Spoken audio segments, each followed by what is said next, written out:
ठीक है। तो आज की जो कहानी है, ये कहानी रामायण से है। रामायण में सुंदरकांड है, सुंदरकांड से ये कथा हमने ली है। तो हुआ क्या कि सारे वानर, सारे अंगद के नेतृत्व में सबके सब जो है वो सीता जी को ढूंढने के लिए चल दिए। और सीता जी को ढूंढने के लिए चले तो रास्ते में उनको संपाति मिला एक गुफा में। संपाति जो है ये जटायु का भाई था। ठीक है, इन दोनों में आपस में कंपटीशन हुआ था कि कौन सूर्य तक पहले उड़ सकता है, जटायु में और संपाति में। तो संपाति जटायु से तेज उड़ता था। दोनों भाई थे, पक्षी थे। हाँ, तो जब कंपटीशन हुआ तो जो सूरज की अग्नि से संपाति के जो पंख थे वो जलने लगे। तो जटायु को बचाने के लिए उसने दोनों पंखों से जटायु को ऐसे ढक लिया कि अग्नि उसके ऊपर ना आए। तो संपाति के दोनों पंख जो है जल गए और जल करके वो नीचे जमीन पे आकर के गिर पड़ा। तो संपाति ने सोचा कि अब मेरे जीने का क्या लाभ है, पंख तो है नहीं, भोजन पानी में कुछ ग्रहण कर नहीं पाऊंगा, खो नहीं पाऊंगा, तो मैं आत्महत्या कर लेता हूं। तो उससे एक ऋषि ने कहा कि भाई तुम्हें आत्महत्या करने की जरूरत नहीं है, तुम यहीं बैठे रहो, यहाँ पे रामचंद्र जी की पत्नी को ढूंढते हुए कुछ लोग आएंगे, उनको तुम रास्ता बताना, तो तुम्हारे पंख अपने आप निकल आएंगे। ठीक है।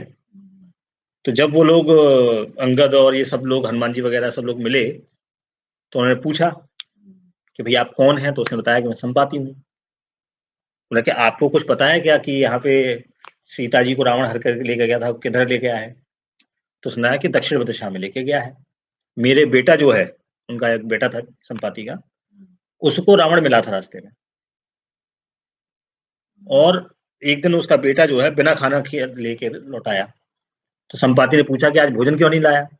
तब उसने बताया कि एक राक्षस जो है वो एक स्त्री को लेकर के जा रहा था, मैंने रास्ते में देखा और उसे रोका, तो उसने मुझसे क्षमा याचना की, कि अरे नहीं नहीं, मैं तो इसको लौटा आऊंगा और मैं ये कर लूंगा, आप मुझे माफ कर दो, गलती हो गई, ऐसे करके, और मुझे बहाना देकर के वो निकल गया वहां से, इसलिए मुझे खाना लाने में आज विलंब हुआ।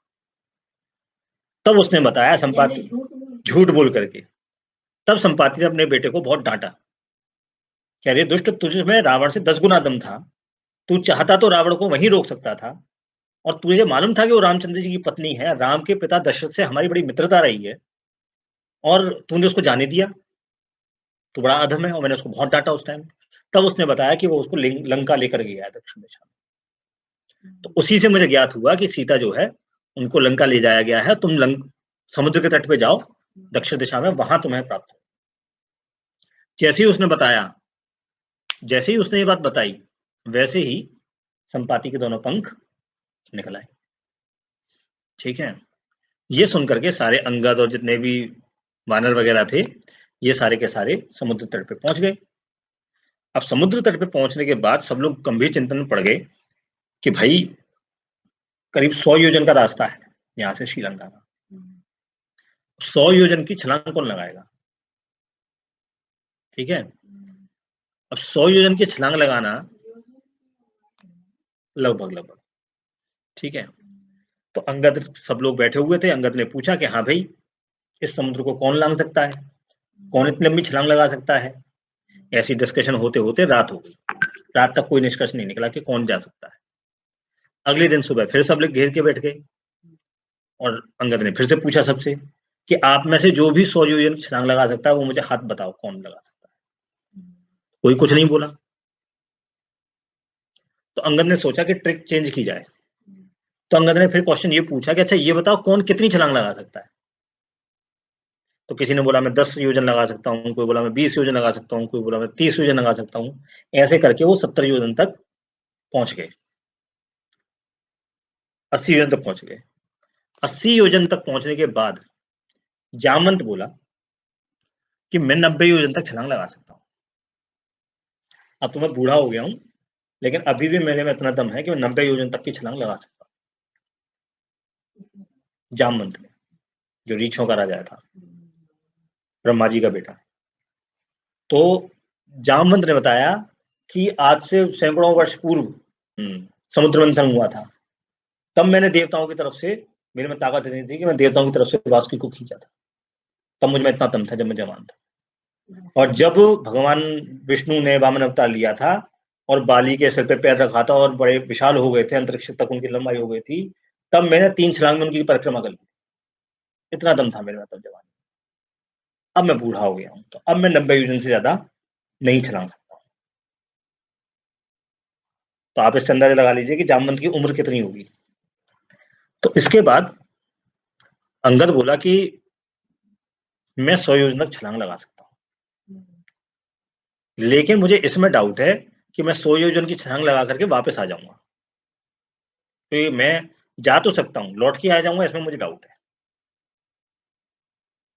तो जामवंत बोले कि आप हमारे लीडर हो। लीडर की जान तो हम खतरे में नहीं डाल सकते। इसलिए आप तो नहीं जाएँगे। तो अंगद ने कहा कि अगर मैं नहीं जाऊँगा तो फिर कौन जाएगा? और यहाँ पे कौन है ऐसा जो जा सकता है लंका में? तब जामवंत जी बोले हनुमान जी से कि अरे हनुमान, आप तो पवन पुत्र हो। बचपन में छलांग लगा करके आपने सूरज देवता को अपने मुँह में रखने के लिए आप आम समझ के उनको छलांग लगा दिए थे और पहुँच भी गए थे वहाँ तक। और जब आप जरा से थे तब इंद्र से आपका युद्ध हुआ था, इंद्र ने जो है आपके वज्र में खींच के मारा था और उस वज्र से आपकी ठोड़ी टूट गई थी जिसकी वजह से आपका नाम हनुमान पड़ा। आप कैसे ये सब बातें भूल गए? आप तो महाबलशाली हो। जब आप बेहोश होकर के ज़मीन पे गिरे थे और आपकी साँसें चलनी बंद हो गई थी, तो आपके पिता मारुत देवता बड़े नाराज़ हो गए थे और नाराज़ होकर के उन्होंने सृष्टि में बहना बंद कर दिया था, वायु देवता ने। तब ब्रह्मा जी ने आपको वरदान दिया था कि युद्ध में आप किसी से हारोगे नहीं। आप अपनी ताकत को क्यों नहीं पहचान रहे हो? इंद्र ने आपको वर दिया था कि आपको इच्छा मृत्यु का वरदान रहेगा। और आप पवन के पुत्र हो साक्षात, तो आपसे लंबी छलांग तो कौन लगा सकता है? और आप कुछ बोल ही नहीं रहे हो। तो हनुमान जी जो है, तो हनुमान जी की ऐसे तारीफ की जामवंत ने, तो हनुमान जी का रूप जो है, जो विशाल शरीर था, वो विशाल होने लगा। जब आप किसी की तारीफ करते हो, तो तारीफ करते में क्या होता है? आदमी का मनोबल बढ़ जाता है कि नहीं? किसी को शाबाश बेटा, और जोर से छलांग लगा, तो और थोड़ी-सी हाँ, कलेजा चौड़ा हो जाता है ना? हाँ, जिगरा बड़ा हो जाता है ना? तो उसने जब तारीफ की तो हनुमान जी जो है, चौड़े हो गए और चौड़े होकर के बोले, "आप बिल्कुल सही कहते हैं। मेरे को याद ही नहीं था कि मुझ में इतना शक्ति है। अब आप देखिएगा मैं क्या करता हूँ। मैं यहाँ से छलांग लगाऊँगा लंका तक की 100 योजन की और इतनी तेज़ी से जाऊँगा कि जितने भी पेड़ हैं मेरे पीछे, उन पेड़ों के फूल उड़-उड़ के मेरे पीछे-पीछे आएँगे। इतनी तेज़ी से मैं छलांग लगाऊँगा। जितनी देर में गरुड़, जो सबसे तेज़ चलते हैं, मन की स्पीड से चलते हैं, जितनी देर में गरुड़ 10 बार यहाँ से लंका तक जाएँगे, उतने में जितनी में 1 बार जाएँगे, उतने में 10 बार होकर के आ जाऊँगा। आप मेरी स्पीड देखना। और मेरी स्पीड को गरुड़ के अलावा और वायु देवता के अलावा कोई तीसरा मैच नहीं कर सकता। इतनी तेज़ी से उड़ूँगा मैं।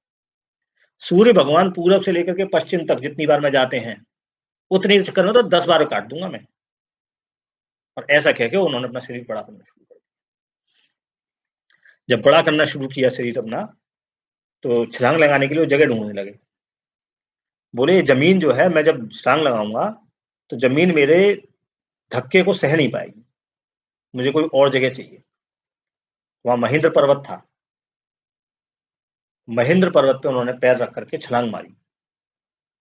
तो महेंद्र पर्वत जो था, उसपे जितने पेड़ थे, उनमें जितने फूल फल लगे हुए थे, वो सब टूट के नीचे गिर गए और महेंद्र पर्वत खिसक के बहुत दूर तक पीछे गया सड़क के। उनमें जो ऋषि मुनि पूजा कर रहे थे, वो सब के सब भागे वहां से। भूकंप आ गया उनके लिए। ठीक है। और हनुमान जी जो है वहां से छलांग लगा करके उड़े। अब जब हनुमान जी वहां से छलांग लगा करके उड़े, तो अब इसमें एक नोट करने वाली बात यह है कि न्यूटन का जो थर्ड लॉ ऑफ मोशन है, every action has equal and opposite reaction. ठीक है। ये बात उस टाइम पता थी कि धरती मेरे धक्के को नहीं सह पाएगी, इसलिए उन्हें एक ऐसी ऊंची जगह चाहिए थी जो उनके धक्के को सह सके। ठीक है। हमारे यहाँ जो लॉज ऑफ नेचर हैं, वो पहले से सब पता थे, बस उनको नाम नहीं दिए गए थे। This was the difference. अभी भी तो है, रामायण तो अभी भी है, ये तो वाल्मीकि रामायण में लिखा हुआ है, वाल्मीकि रामायण तो है ना। तो इसका मतलब कि ये चीजें हैं, लेकिन हमारे यहाँ नाम नहीं दिया गया उस चीज को, जिसको हमें इन्होंने Newton law, third law of motion दे दिया, एक स्टैंडर्डाइज कर दिया, हमारे यहाँ नाम नहीं दिया गया। गुप्त नहीं था, कुछ भी गुप्त नहीं था, सबको पता होता था, वो इतना जनरलाइज था कि उसको मेंशन करने की जरूरत नहीं थी, वो इतना जनरलाइज था। ठीक है, ऐसा नहीं कि गुप्त रखा गया, गुप्त नहीं था, सबको सब पता था, उस टाइम सब पढ़े लिखे होते थे। ठीक है, सब एजुकेटेड होते थे। तो महेंद्र पर्वत से उन्होंने जो है छलांग लगाई।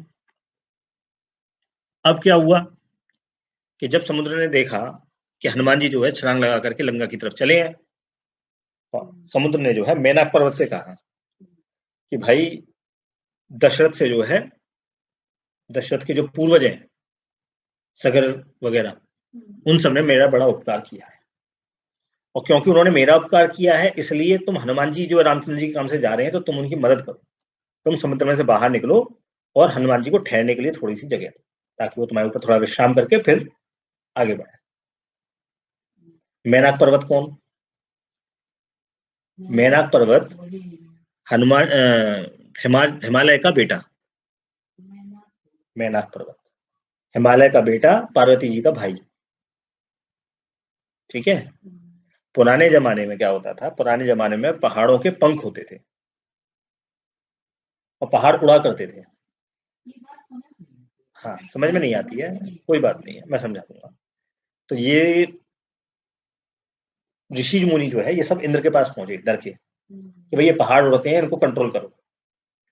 तो इंद्र ने अपने वज्र से सारे पहाड़ों के पंख काट दिए।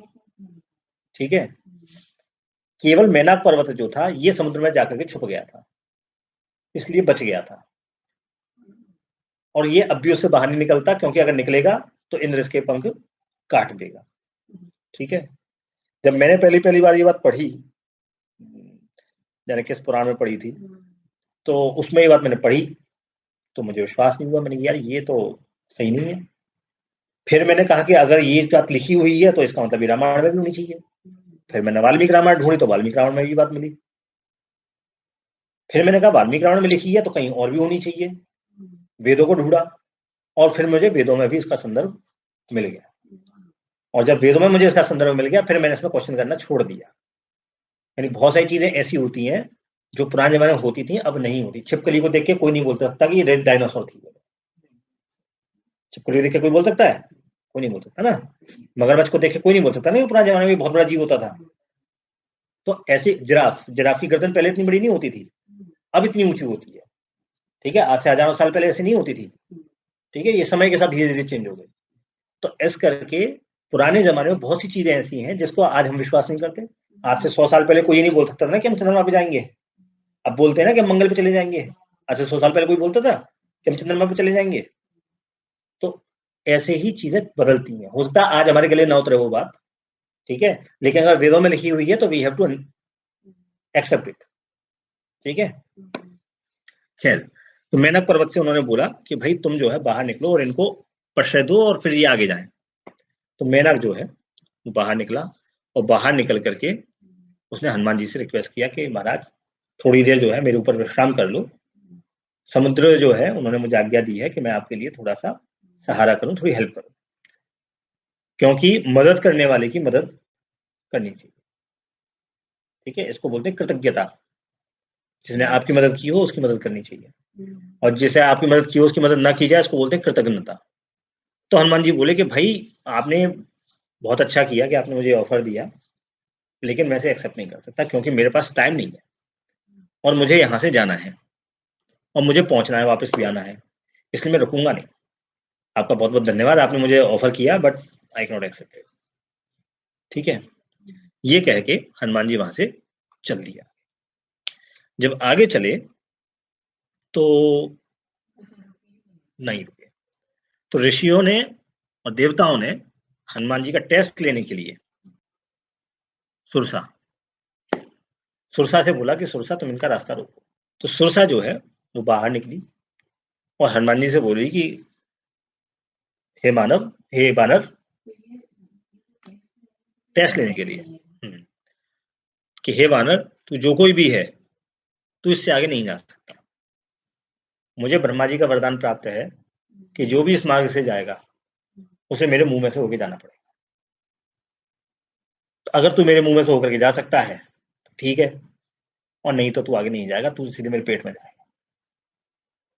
तो हनुमान जी ने कहा ठीक है। हनुमान जी ने कहा अपना मुंह तो बड़ा करो, मुंह तो छोटा सा तुम्हारा, मैं आऊंगा कैसे उसमें। और ये कह के हनुमान जी जो है वो बड़े हो गए। सुरसा ने भी अपना मुंह बड़ा कर लिया, हनुमान जी और डबल साइज के हो गए। सुरसा ने भी अपना मुंह डबल साइज का कर लिया, फिर हनुमान जी और बड़े हो गए, सुरसा भी और बड़ी हो गई। ऐसे करके सुरसा ने अपना 10 योजन का मुंह कर लिया, 100 योजन का, सॉरी 100 योजन का मुंह कर लिया। जैसे ही हनुमान जी ने देखा कि अब ये बहुत बड़ा मुंह हो गया इसका, तो हनुमान जी ने सूक्ष्म रूप रखा और उसके मुंह में एक चक्कर लगा करके बाहर आ गए। जब तक वो मुंह बंद करती है अपना, तब तक हनुमान जी एक राउंड मार करके बाहर आ गए। तेने जो कही थी कि तेरे मुंह में से होकर निकलना पड़ेगा, तो देख मैं तेरे मुंह में से निकल के आ गया, तू मुंह बंद नहीं कर पाई, इसमें मेरी क्या गलती है, तो अब मुझे रास्ता दे। तो सुरसा ने कहा कि तू बहुत चतुर है, बहुत होशियार है, बुद्धि भी तुझमें बहुत ज्यादा है, इसलिए तेरा रास्ता अब कोई नहीं रोक सकता। तू जिस कार्य के लिए जा रहा है वो जो अवश्य ही पूर्ण होगा। ये कहकर सुरसा वहां से चली गई। और जब सुरसा चली गई वहां से, आगे जाकर के रास्ते में एक राक्षसी रहती थी, उसका नाम था सिंगिका। सिंगिका जो राक्षसी थी उसकी खास बात ये थी कि आगे जाकर के सिंगिका नाम की राक्षसी एक उस समुद्र में रहती थी। सिंगिका की क्या खास बात थी कि जो भी पक्षी या कोई भी चीज ऊपर उड़ के जाती थी समुद्र से, तो उसकी परछाई नीचे बनती थी, उस परछाई को पकड़ लेती थी। ठीक है, और उस परछाई को पकड़ करके नीचे ले जाती थी, और जो ओरिजिनल ऑब्जेक्ट होता था वो सीधे उसके मुंह में चला जाता था। तो जब हनुमान जी ऊपर उड़ रहे थे तो उनकी परछाई भी नीचे बन रही थी। तो सिंगिका राक्षसी ने हनुमान जी की परछाई पकड़ ली। हाँ, हनुमान जी जो है हाथ पैर चलाए पर कहीं जा ही नहीं पाए आगे पीछे। उनकी हालत ऐसी हो गई जैसे समुद्र में कोई नाव हो और हवा चली ना रही हो, तो नाव कहीं जाएगी नहीं, वहीं खड़ी रहेगी। ऐसी हालत होगी हनुमान जी। हनुमान जी जो है, देखा नीचे राक्षसी ने उनकी जो परछाई पकड़ ली और वो उसको नीचे खींच रही है। तो जब वो हनुमान जी ने क्या किया, अपना शरीर जो है विशाल किया, और विशाल करके उस सिंगिका राक्षसी के जितने भी मर्म छिद्र थे वो सब देख लिए। मर्म छिद्र वो होते हैं जिनमें जो जिनको फोड़ने से मनुष्य को जो है बहुत हानि होती है या जान का खतरा होता है, वो होते हैं मर्म छिद्र। वो सारे देख लिए और देख करके सूक्ष्म रूप करके उसके अंदर घुस गए, और उसके जितने मर्म छिद्र थे उन सबको फोड़ डाला और वापस आ गए। ठीक है, मर्म छिद्र को ऐसे समझ सकते हैं जैसे नाभि हमारी, ठीक है, नाभि से 8 अंगुल लेफ्ट या 8 अंगुल राइट। तो जो रिब्स है हमारी, रिब्स के नीचे झिल्ली होती है। बॉक्सर आपने देखा होगा, बॉक्सर जब भी घूसा मारते हैं तो नीचे से मारते हैं यहाँ पे। ठीक, तो ये है, ये हमारा लूज पॉइंट होता है। किसी में आप खतरे में है तो आप यहाँ मार सकते हैं। दूसरा होता है यहाँ से नाभि से 8 अंगुल ऊपर, हार्ट, सीधे घूसा मारो आप सामने, बेहोश हो जाएगा। ठीक है, आंखें, दोनों आंखों में उंगली मार दो। ठीक है, कान के नीचे भी एक जगह होती है, यहाँ पे एक नस होती है। ठीक है, जूडो कराटे में सिखाते हैं, वहां मार दोगे तो एकदम से चक्कर खा गिर पड़ेगा अच्छा खासा। ठीक है, तो ऐसे करके कई सारे रोम छिद्र, ये क्या बोलते हैं, मर्म छिद्र होते हैं। तो उसको मार करके हनुमान जी जो है वो आगे बढ़ गए। अब इस कहानी में जो हमारे जानने वाली बात है, वो जानने वाली बात ये है कि जैसे उस सिंगिका राक्षसी ने हनुमान जी की परछाई पकड़ ली, ऐसे ही क्या होता है, ये जो काल है, समय, ये समय हमारे कर्मों को पकड़ लेता है। हम जो कुछ भी करते हैं वो इस काल पे नोट हो जाता है। काल समझ लो कि एक व्हाइट पेपर है जो खिसकता जा रहा है। जब आप वो देखते हो, हाँ, सिस्मोग्राफ, सिस्मोग्राफ होता है, कागज खिसकता जाता है और सिस्मोग्राफ उस पर करता जाता है, मार्किंग करता जाता है। जब भूकंप आता है तो उसकी एंट्री सिस्मोग्राफ पे होती है, कागज खिसकता जाता है और सिस्मोग्राफ उस पर लाइन बनाता जाता है। ऐसे ही काल चलता जा रहा है। ठीक है, और हम जो भी क्रिया कर रहे हैं, जो भी कर्म कर रहे हैं, वो सब उसके कागज पे नोट होता है।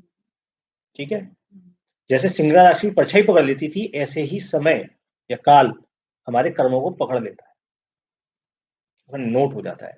जैसे ये वीडियो बन रही है, या आपने कोई गाना रिकॉर्ड किया, तो आपको गाना 3 मिनट से सुनना है, तो आप उसको 3 मिनट पे सरका देते हो, तो 3 मिनट की जगह पे जो बोला गया था वो आ जाता है, यानी वो टाइम रिकॉर्ड हो गया। ऐसे ही हमारी कोई भी क्रियाकलाप जो है वो उस काल के ग्राफ पे रिकॉर्ड होती जा रही है। ठीक है, जब आप खराब काम करते हो, वो खराब काम बहुत बड़ा होकर के आपकी लाइफ में वापस आता है। जब आप कोई अच्छा काम करते हो, पुण्य करते हो, तो वो पुण्य बहुत बड़ा होकर के आपकी लाइफ में वापस आता है। इसको हम ऐसे समझ सकते हैं, सिंह का परछाई पकड़ लेती थी, उससे असली ऑब्जेक्ट को पकड़े रखती थी। ऐसे ही काल हमारे कर्मों को पकड़ के रखता है और उससे हमें पकड़ के रखता है। हमने आज चोरी की, उसका फल हो सकता है हमें 10 साल बाद मिले। समय हमें पकड़ता है। आज हम जो काम कर रहे हैं हो सकता है उसका फल हमें बाद में मिले, पड़ा होकर के। जैसे अर्थ है, ये अर्थ मूव करती है, कितनी तरीके से करती है? 3 तरह से करती है अर्थ। एक तो सन के चारों तरफ करती है, एक अपने एक्सिस पे करती है, ठीक है, और एक वो लट्टू की तरह भी करती है, ऐसे करती है। हाँ, 3 तरीके से करती है अर्थ। तो अर्थ जो 3 तरीके से करती है, ऐसे ही जो काल है, काल भी अलग अलग तरीके से घूम रहा है। जिससे अर्थ घूम करके वहीं पे आती है, ऐसे ही काल भी घूम करके लौट के आता है। आज हमने कोई काम किया, वो फल बहुत सालों बाद हमें कभी मिलेगा। आज हम अपने पिताजी के साथ अगर बदतमीजी करेंगे, तो जब हमारे बच्चे होंगे तो वो हमें उल्टा वैसे ही करेंगे। ये होगा, ठीक है। जो आपने बोया है वो आप पाएंगे, ये कंफर्म है। तो जो जैसा करेगा वो वैसा फल प्राप्त करेगा फ्यूचर में, कंफर्म है। वो बीज वहां पड़ गया टाइम फ्रेम पे। तो सिंह का राक्षसी का आप ऐसे समझिए कि टाइम हमारे कर्मों को पकड़ रहा है। इसलिए हमें जो भी काम हम करते हैं लाइफ में, वो बड़े सोच समझ के करने चाहिए। जो भी हम सही गलत कर रहे हैं वो बड़े सोच समझ के करने चाहिए, क्योंकि इन सब का फल हमें फ्यूचर में प्राप्त होगा। ये हो गई आज की कथा। अब आ जाते हैं आज की चर्चा पर। योग की बात हम कर रहे थे।